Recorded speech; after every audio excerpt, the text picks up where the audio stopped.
Hello, and welcome to the Cryptocurrency News Channel. This is a quick recap of the late night stream. We're going to have Ripple's third quarter report discussion. You should just get the whole thing and just like watch the first part of the live stream for that. And we have a Twitter-based investing strategy. So the main thing with Ripple's third quarter report is that they actually stopped selling so much Ripple, both programmatically and OTC.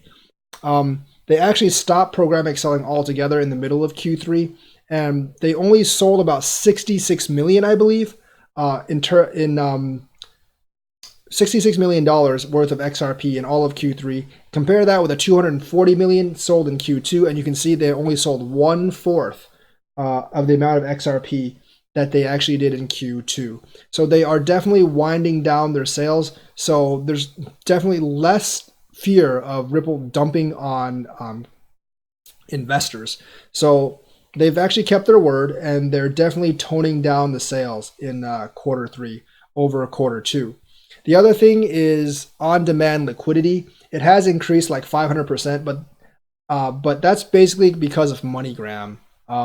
It's all from like one company. I would say like 80% of their volume on ODL is on one company. Before MoneyGram, like Mercury FX was somewhat using it, but it was like tens of thousands of dollars a day, maybe thousands of dollars a day in terms of volume. And as soon as MoneyGram came on, that volume basically shot through the roof.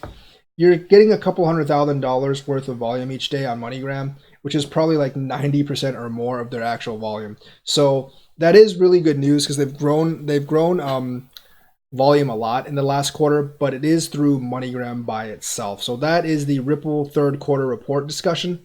The Twitter-based investing strategy is basically something that's piloted by E-toro, and they basically balance a portfolio of 16 top cryptocurrencies based on how often they're mentioned on Twitter.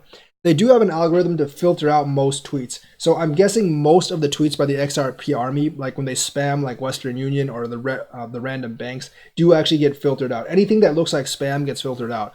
And I'm going to guess that has to be the case because I think they actually index really heavily into Dash. And I'm pretty sure I see XRP mentioned a lot more online than Dash. The only reason they index more heavily into Dash and XRP right now is because I actually think that they actually just filtered out most of the XRP army comments. So there's more like what they consider real Dash comments. But I'm actually surprised.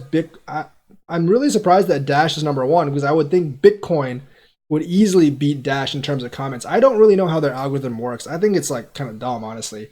And plus, this kind of trading can easily be gamed. So I definitely don't trust their trading algorithm. I will not be investing with this eToro algorithm anytime soon.